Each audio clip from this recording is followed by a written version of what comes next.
Genuinely imagine what you would look like. Imagine where you would live. Imagine the car you would drive. Imagine how much your woman would respect you. Imagine the love you would see in her eyes when she looks at you with adoration like a king. Imagine your existence. That person is waiting for you, and the only thing that's stopping you from being that person is your monumental laziness. You can have it. The universe is very giving. It will give you anything you work for. I've never seen somebody try for something with all of their might and not get it. The only people who do not have the things they want are the people who do not try for them. I've never seen a person wake up and say, my only dedication in life is to solve a Rubik's Cube and fail. You are not stupid. You are not incompetent. You are lazy and arrogant. It's extremely important you understand that that person is waiting for you, and you are declining that version of yourself. In the multiverse, in the many different versions of the universe that exist, there is a version of you that does those exact things, and he is a greater person than you can even fathom. You can transform yourself into that guy. You can be a top G. That's exactly what I did. I knew who I was going to have to end up being before I became that person. My brother and I are not from rich families. We are not from advantaged beginnings, but I knew I had to be a big, strong, fighting billionaire. That's what I knew I had to be. Discipline is the key to success. If you cannot force yourself to do something you don't want to do, how are you ever going to put yourself through the suffering required for greatness? If you cannot force yourself to train when you do not want to train, if you cannot force yourself to work when you don't want to work, or force yourself to eat right, how can you possibly ever become a monumentally successful person if you cannot control yourself long enough to do what must be done as opposed to what you feel like doing? A man must do what he is supposed to do irregardless of how he feels. That is the key component to masculinity, is discipline. If you do not have the discipline to dedicate yourself to anything, you are going to fail and be crushed by the people who can. If you only go to the gym when you feel like going to the gym, you're never going to be as strong as the people who go to the gym when they don't feel like going to the gym. That is a reality of life. So, I train every single day. I've actually heard from some people saying, you overtrain. And I explained to them, one, I don't believe in rest. I'm not you. I'm not broke like you are, Mr. Fitness Trainer, standing around the gym teaching people for $50 an hour. I don't need to listen to you. Secondly, I don't train because I want to get bigger. I train every day because it is difficult to train every day. It hurts. I don't want to. I wake up and I'm busy. I have other things to do. I don't feel like doing it. So I force myself to do it 7 days a week, 365 days a year, so that I know I'm the kind of person who can do what he doesn't want to do when it needs to be done.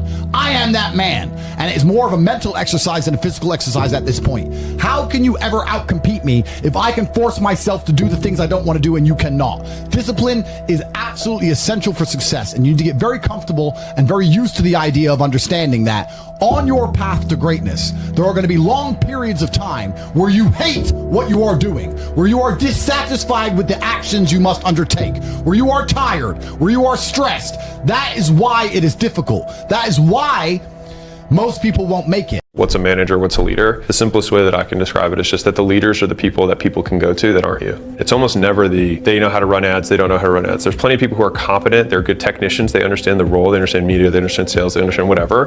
They just don't understand people well enough. They don't have admiration or respect from the team. They can't have a conversation about performance.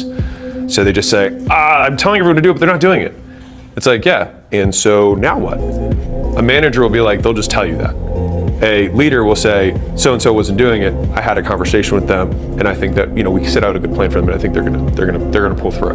But like, the leader keeps all the noise below them, rather than having it filter up. And so probably some of your team, he puts someone on it, and it's quiet. The only voice you hear on that side is from the leader.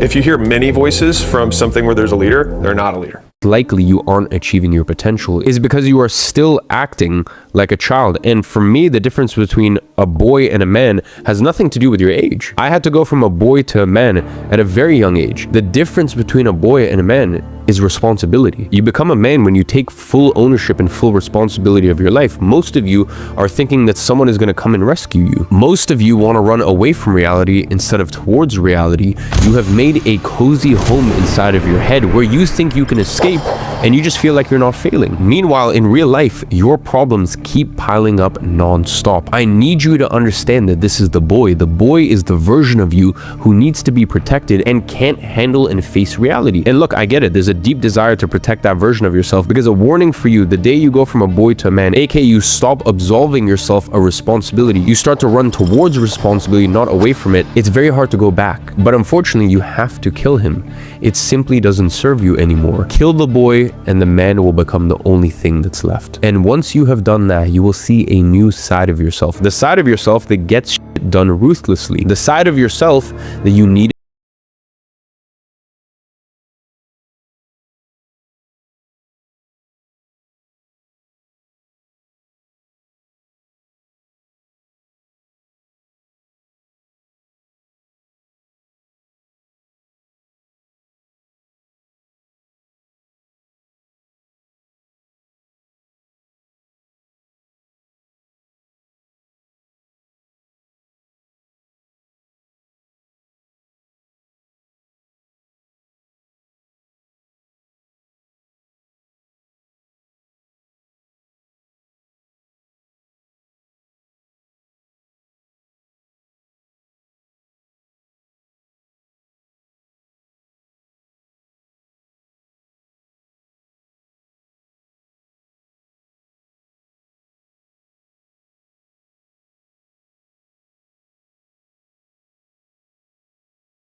What's it all about? And I came to the conclusion that what really matters is trying to understand the right questions to ask.